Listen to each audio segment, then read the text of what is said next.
चालाक बत्तखें और लालची लोमड़ी। एक शांत झील के पास हरी भरी झाड़ियों के बीच 3 बत्तखें रहती थीं, पिंकी, मिंकी और काका। झील के दूसरे किनारे पर रसदार कीड़े और मुलायम घास थी, जहां वे जाना चाहती थीं। लेकिन उनके रास्ते में एक पुराना सूखा हुआ पेड़ का तना था, जो पानी पर पुल का काम करता था। और उस तने के नीचे एक बहुत ही चालाक और भूखी लोमड़ी छुपी रहती थी। पिंकी की चतुराई। सबसे पहले पिंकी बत्तख उस तने पर चढ़ी।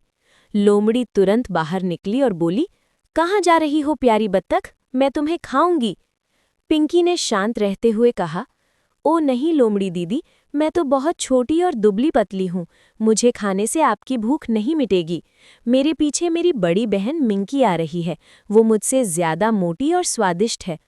लोमड़ी ने सोचा कि बड़ी दावत का इंतजार करना बेहतर होगा, और उसने पिंकी को जाने दिया।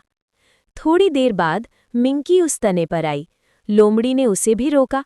मिंकी ने अपनी गर्दन ऊंची की और बोली, "छी, तुम मुझे खाओगी? मेरा मांस बहुत कड़वा है, क्योंकि मैं रोज कांटेदार जामुन खाती हूँ। अगर तुम्हें असली दावत चाहिए तो मेरे पीछे मेरा भाई काका आ रहा है। वो इतना बड़ा और नरम नरम है कि तुम खाकर अपनी उंगलियां चाटती रह जाओगी। और सुनो, वो तुम्हें एक ऐसी जगह भी बताएगा जहाँ बहुत सारे रसीले मेंढक मिलते हैं।"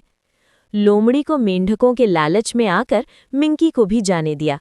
अंत में काका बत्तख, जो तीनों में सबसे बड़ा था, तने पर आया। जैसे ही लोमड़ी फुर्ती से बाहर निकली, काका ने उसे घूरते हुए कहा, "रुक जाओ लोमड़ी, मुझे खाने से पहले क्या तुम मेरी एक बात सुनोगी?" लोमड़ी आश्चर्यचकित होकर रुकी। काका ने अपनी पंख फड़फड़ाते हुए कहा, "मैंने सुना है कि तुम बहुत चालाक हो, लेकिन मुझे लगता है कि तुम बहुत डरपोक भी हो। क्या तुम इतनी बहादुर हो कि इस तने के बजाय उस पुरानी टूटी हुई नाव पर बैठकर झील के उस पार तक जा सको? अगर तुम कर सको तो मैं तुम्हें उस पार के सबसे बड़े और मीठे मेंढकों का अड्डा दिखाऊंगा।" लोमड़ी को अपनी चालाकी पर बहुत घमंड था, और उसे ये साबित करना था कि वो डरपोक नहीं है। "मैं डरपोक नहीं हूँ," उसने गुर्राते हुए कहा, "मैं तुम्हें दिखाऊंगी।"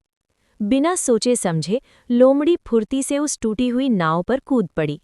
लेकिन नाव इतनी पुरानी और जर्जर थी कि जैसे ही लोमड़ी उस पर बैठी, वो किनारे से दूर जाने लगी और बीच झील में जाकर डूब गई। लोमड़ी को तैरना तो आता था, लेकिन वो गीली होकर थक गई और उसे मेंढकों के बारे में भूलकर जल्दी से किनारे पर लौटना पड़ा। तो इसीलिए सिर्फ ताकत या आकार मायने नहीं रखता, बल्कि बुद्धि, सूझबूझ और कभी-कभी दूसरों के घमंड का इस्तेमाल करके भी बड़ी से बड़ी मुश्किलों को पार किया जा सकता है। तीनों बत्तखें अब सुरक्षित रूप से झील के उस पार पहुंच चुकी थीं और मज़े से अपने रसीले कीड़े और मुलायम घास का आनंद ले रही थीं, जबकि लोमड़ी ने फिर कभी उनके रास्ते में आने की हिम्मत नहीं की।